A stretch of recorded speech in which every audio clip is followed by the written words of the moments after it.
Hit and run लो, मध्य प्रदेश में सड़कों पर उतरे चालक। इंदौर में ऑटो रिक्शा चालक भी हड़ताल पर। पेट्रोल की किल्लत, मुश्किल में यात्री। पेट्रोल टैंकर चालक भी रविवार से हड़ताल पर हैं। कई पंपों पर शुरू हुई किल्लत। केंद्र सरकार द्वारा लाए जा रहे हिट एंड रन के नए कानून को लेकर ड्राइवरों में रोष व्याप्त है। मध्य प्रदेश में चालक इसके विरोध में सड़कों पर उतर आए हैं। पेट्रोल टैंकर चालकों की हड़ताल के बाद सोमवार को गंगवाल बस स्टैंड चौराहे पर बस ड्राइवरों ने चक्का जाम कर चौराहा जाम कर दिया। चौराहे पर वाहनों को खड़ा कर दिया गया। इससे चौराहा से आवागम पूरी तरह बंद हो गया। ड्राइवर इस कानून को लाने का विरोध कर रहे हैं। इसमें एक्सीडेंट होने पर ड्राइवर को 10 साल की सजा और 7 लाख के जुर्माने का प्रावधान किया गया है। हिट एंड रन लो, देवास में चालकों ने बाईपास पर लगाया जाम, हजारों लोग फंसे। पुलिस ने संभाला मोर्चा, स्टीयरिंग छोड़ो आंदोलन शुरू किया है, जिसमें हिट एंड रन के नए कानून का विरोध किया जा रहा है। ऑल ड्राइवर कल्याण संघ भारत के बैनर तले सर्फ चालक कल्याण संघ देवास के ड्राइवरों ने सोमवार को हड़ताल कर दी। बस ट्रकों के चक्के थम गए और देवास भोपाल बाईपास पर लंबा जाम लग गया। हजारों लोग जाम में फंसे। देवास से इंदौर नौकरी अथवा अन्य कार्य के लिए जाने वाले लोगों को बाईपास से वापस लौटकर आना पड़ा। इधर शहर में ऑटो मैजिक को भी रुकवाया गया। सवारियां उतारकर वाहन बंद करवाए। हड़ताल के चलते सवारियों को काफी परेशानी हुई। जिनको जरूरी काम से जाना था वे भी परेशान हुए। स्कूली बच्चों को लेने के लिए मैजिक आदि वाहन नहीं पहुंचे, जिस कारण वे स्कूल नहीं जा सके। सुबह से जाम की स्थिति बनी रही। हिट एंड रन लो, खंडवा के 3 बस स्टैंड पर बसों की आवाजाही बंद, यात्री परेशान। हिट एंड रन कानून के विरोध में वाहन चालकों ने बस स्टैंड पर की नारेबाजी। हिट एंड रन कानून के विरोध में स्टीयरिंग छोड़ो आंदोलन अंतर्गत वाहन चालकों ने सोमवार सुबह से हड़ताल शुरू कर दी है। इससे सभी प्रकार के व्यावसायिक वाहनों के पहिए थम गए हैं। सुबह से निमाड़ क्षेत्रीय चालक परिचालक कल्याण समिति के नेतृत्व में वाहन चालक और परिचालकों द्वारा सड़क पर उतरकर नारेबाजी और विरोध प्रदर्शन किया जा रहा है। नए साल पर सौगात, सस्ता हुआ कमर्शियल सिलेंडर। जाने क्या है ताज़ा कीमत। 14 किलो वाले घरेलू गैस सिलेंडर की कीमत पहले के समान ही बनी हुई है। साल 2024 शुरू हो गया है और साल के पहले ही दिन तेल कंपनियों ने LPG सिलेंडर की कीमतों में कटौती की गई। मिली जानकारी के मुताबिक इंडियन ऑयल ने कमर्शियल सिलेंडर की कीमतों में मामूली कटौती की है। आपको बता दें कि तेल कंपनियां हर माह की पहली तारीख को तेल और गैस सिलेंडर को कीमतों को अपडेट करती है। ऑयल मार्केटिंग कंपनियों ने 19 किलो वाले कमर्शियल गैस सिलेंडर की कीमतों में 1.50 रुपए से लेकर 4.50 रुपए तक की कटौती की है।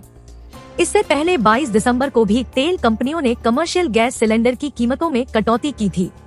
वहीं दूसरी ओर 14 किलो वाले घरेलू गैस सिलेंडर की कीमत पहले के समान ही बनी हुई है। सीएम मोहन यादव खरगोन में कर रहे रोड शो, करोड़ों के विकास कार्यों का करेंगे लोकार्पण व शिलान्यास। मुख्यमंत्री मोहन यादव आज खरगोन पहुंचे। वे 182 करोड़ रुपए से ज्यादा के विकास कार्यों का लोकार्पण और भूमि पूजन करेंगे। मुख्यमंत्री डा मोहन यादव आज खरगोन पहुंचे हैं। यहां सीएम का रोड शो चल रहा है। इसके बाद सभा का आयोजन भी रखा गया है। मुख्यमंत्री डा मोहन यादव आज ही खरगोन में 182 करोड़ रुपए से ज्यादा के विकास कार्यों का शिलान्यास एवं लोकार्पण करेंगे। लोकसभा इलेक्शन 2024, ब्रिटिश अखबार ने की ये भविष्यवाणी। लोकसभा चुनाव में हैट्रिक मारेगी मोदी सरकार। द गार्जियन की रिपोर्ट ने कहा है कि रक्षा मंत्रालय युद्ध स्मारकों, रक्षा संग्रहालयों, रेलवे स्टेशनों और पर्यटक आकर्षणों पर 822 सेल्फी पॉइंट भी स्थापित कर रहा है, जहां लोग पीएम मोदी के कटआउट के साथ अपनी फोटो ले सकते हैं। साल 2024 में लोकसभा चुनाव होने हैं और इसको लेकर देश में जहां सियासत गर्म हो रही है, वहीं दूसरी ओर प्रधानमंत्री नरेंद्र मोदी की लोकप्रियता को लोहा अब दुनिया भी मान रही है। ब्रिटिश अखबार द गार्जियन के एक लेख में कहा गया है कि साल 2024 में होने वाले लोकसभा चुनाव में भाजपा जीत की हैट्रिक लगा सकती है और इसे कोई रोक नहीं सकता है। साल के पहले ही दिन इसरो ने रचा इतिहास। ब्लैक होल्स का रहस्य खोजने expo satellite launch. XPoSat launching के 22 मिनट बाद ही एक्सपोसैट सैटेलाइट निर्धारित कक्षा में स्थापित हो जाएगा। बीते साल 2023 में चंद्रयान 3 और सूर्य मिशन की सफलता से उत्साहित इसरो ने साल 2024 के पहले ही दिन नया इतिहास रच दिया। नववर्ष के स्वागत में इसरो ने आज देश का पहला XPoSat X-ray polarimeter satellite mission को लॉन्च किया। समाचार एजेंसी एएनआई के मुताबिक सैटेलाइट एक्सपोसैट की लॉन्चिंग श्रीहरिकोटा स्थित सतीश धवन स्पेस सेंटर से सुबह करीब 9 बजे की गई। एक्सपोसैट मिशन पर इसरो प्रमुख एस सोमनाथ ने कहा, 1 जनवरी 2024 को पीएसएलवी का एक और सफल मिशन पूरा हो गया है। एक्सपोसैट के जरिए ब्लैक होल की रहस्यमय दुनिया के बारे में कई खुलासे हो सकते हैं। इसरो के मुताबिक यह करीब 5 वर्ष का लंबा मिशन है। ध्रुवीय उपग्रह प्रक्षेपण यान PSLV C-58 रॉकेट एक्सपोसेट और 10 अन्य उपग्रहों के साथ आज अपनी 60वीं उड़ान भरी। एक्सपोसैट की लॉन्चिंग के लिए उल्टी गिनती 25 घंटे पहले रविवार को ही शुरू हो गई थी। भोपाल के हमीदिया अस्पताल को NABH प्रमाण पत्र दिलाने की तैयारी, यह आएगा बदलाव। मध्य प्रदेश के सभी 14 सरकारी मेडिकल कॉलेजों से संबद्ध अस्पतालों को NABH का प्रमाण पत्र दिलाने का पहली बार प्रयास हो रहा है, जिसमें भोपाल मेडिकल कॉलेज का अस्पताल भी शामिल है। राजधानी के हमीदिया अस्पताल को national accreditation board for hospitals NABH प्रमाण पत्र दिलाने की तैयारी शुरू हो गई है। इससे नए साल में हमीदिया में आने वाले मरीजों को बेहतर स्वास्थ्य सुविधाएं मिल सकेंगी। इसके लिए सरकार द्वारा अधिकृत कंपनी से मेडिकल कॉलेज प्रबंधन का MOU हो गया है। प्रदेश के सभी 14 सरकारी मेडिकल कॉलेजों से संबद्ध अस्पतालों को NABH का प्रमाण पत्र दिलाने का पहली बार प्रयास हो रहा है, जिसमें भोपाल मेडिकल कॉलेज का अस्पताल भी शामिल है।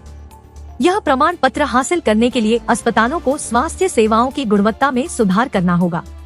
साथ ही प्रमाण पत्र मिलने के बाद भी सेवाएं बेहतर रखनी होंगी। इसके लिए चिकित्सा शिक्षा संचालनालय ने क्वालिटी काउंसिल ऑफ इंडिया को प्रमाण पत्र के लिए आवेदन किया था। शिवपुरी में आज से मप्र के माधव राष्ट्रीय उद्यान में भी बाघों को देख सकेंगे पर्यटक।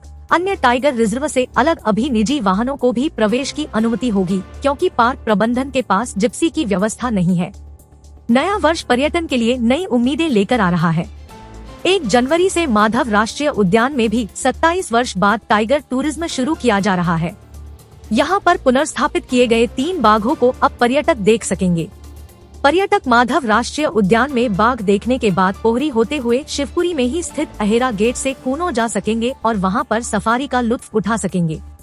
आने वाले समय में वन्यजीव प्रेमियों के लिए यह जगह सबसे महत्वपूर्ण साबित होगी। 31 को पार्टी करने जंगल में गए लोगों को वन कर्मचारियों ने उल्टे पैर लौटाया। इंदौर वन मंडल में 15 जगह कार्रवाई, रात भर वन कर्मी करते रहे गश्त। जंगल में जाने के लिए कई लोग नेताओं से भी दबाव बनवाते रहे। नए साल का जश्न मानने के लिए जंगल का रुख करने वालों को उल्टे पैर लौटना पड़ा। रविवार को जंगल में ऑफ रोडिंग और पार्टी करने वालों पर सख्ती बरती गई। DFO महेंद्र सिंह सोलंकी के निर्देश पर इंदौर, महू, मानपुर और चोरल के वनसीमा पर स्टाफ को तैनात कर दिया। दिन भर में कई लोगों को जंगल में जाने से रोका गया। मध्य प्रदेश में रीवा और शहडोल में बारिश का अलर्ट, कई जिलों में पड़ेगी कड़ाके की ठंड। अधिकारियों के मुताबिक 1 दिन बाद रीवा और शहडोल में वर्षा होने की संभावना है। इसके अलावा 2 से 4 जनवरी के बीच कहीं कहीं घने कोहरे और वर्षा के साथ ओले गिरने की भी संभावना है। मध्य प्रदेश में नए साल के पहले दिन ठंड का अलर्ट जारी किया गया है। मौसम विभाग के मुताबिक सोमवार को कई जिलों में पारा और गिरेगा। इसके अलावा तीव्र शीतल और वर्षा का अलर्ट भी जारी किया गया है। मौसम विभाग ने सोमवार को मध्य प्रदेश में कड़ाके की ठंड का अलर्ट जारी किया है। प्रदेश के कई जिलों में तीव्र शीतल रहने का अनुमान है। मौसम विभाग के अधिकारियों के मुताबिक खजुराहो और टीकमगढ़ तीव्र शीतल वाला दिन रहने वाला है। दोनों जिलों में कड़ाके की ठंड का अलर्ट जारी किया गया है। इसके अलावा कई जिलों में न्यूनतम तापमान में गिरावट दर्ज होने के आसार हैं। मप्र में मौसम से रेल यातायात पर असर, कोहरा काउंटरों पर मिलेगी ट्रेन लेट होने की जानकारी। भोपाल स्टेशन पर रोजाना 750 से अधिक यात्री ट्रेन से संबंधित जानकारी के लिए कोहरा काउंटर पर आ रहे हैं। इसमें ज्यादातर यात्री टिकट वापस करने पर कितना रुपए रिफंड किया जाएगा, इसकी जानकारी ले रहे हैं। इन दिनों कोहरा के कारण रेल यातायात प्रभावित चल रहा है। खास तौर पर दिल्ली की ओर से आने वाली ट्रेनें 8 से 10 घंटे देरी से भोपाल पहुंच रही है। इसी के मद्देनजर भोपाल रेल मंडल ने यात्रियों की सुविधाओं के लिए प्रदेश में पहली बार कोहरा काउंटर खोले हैं। ये मंडल के 8 स्टेशनों पर बनाए गए हैं। इन काउंटरों पर 8 कर्मचारी अलग अलग शिफ्ट में यात्रियों को कोहरे से लेट होने वाली ट्रेनों की जानकारी दे रहे हैं। भोपाल स्टेशन पर यात्रियों के लिए यह काउंटर नए भवन के भूतल पर इंक्वायरी के बाहर की तरफ खोला गया है। रेल मंडल के अधिकारियों का कहना है कि घना कोहरा होने के बाद भी ट्रेनों का संचालन किया जा रहा है। फाग सेफ डिवाइस अपना काम कर रही है, लेकिन ज्यादा घना कोहरा होने से ट्रेनें अपने निर्धारित समय से देरी से चल रही हैं। इसी कारण कोहरे से संबंधित ट्रेनों की जानकारी देने के लिए काउंटर शुरू किए गए हैं। प्रदेश में सबसे ठंडा दिन ग्वालियर का रहा। नए साल में रहेगा घना कोहरा और कड़ाके की ठंड। ग्वालियर में 4 साल बाद अधिकतम तापमान 13.8 डिग्री दर्ज किया गया, जबकि इससे पहले 2019 में 8.3 डिग्री अधिकतम तापमान दर्ज किया गया था। जापान में 7.6 तीव्रता का तेज भूकंप, सुनामी की चेतावनी, समुद्र में उठ सकती है 5 मीटर ऊंची लहरें। होकुरिकु इलेक्ट्रिक पावर से सुरक्षा इंतजाम का जायजा लिया जा रहा है। किसी भी तरह की क्षति पहुंचने से बचाने के लिए सभी प्रयास किए जा रहे हैं। जापान में आज भूकंप के तेज झटके महसूस किए गए हैं। जापान के भूकंप विज्ञान केंद्र ने जानकारी दी है कि जापान के पश्चिमी तट के पास रिक्टर पैमाने पर 7.2 तीव्रता का भूकंप आया है। इस तेज भूकंप के बाद जापान में सुनामी की चेतावनी भी जारी कर दी गई है। 19 लाख से अधिक को मिली डायल 112 की मदद, 8,000 लोगों की बचाई जिंदगी। प्रदेश में इमरजेंसी नंबर डायल 112 की सेवा शुरुआत रायपुर समेत 11 जिलों में शुरू की गई थी। इन्हीं जिलों से अलग होकर कुछ नए जिले बने हैं। नए जिलों को मिलाकर कुल 16 जिलों में यह सेवा संचालित हो रही है। पिछले 11 महीनों के भीतर डायल 112 में कुल 19,90,159 लोगों ने इमरजेंसी मदद के लिए कॉल किया था।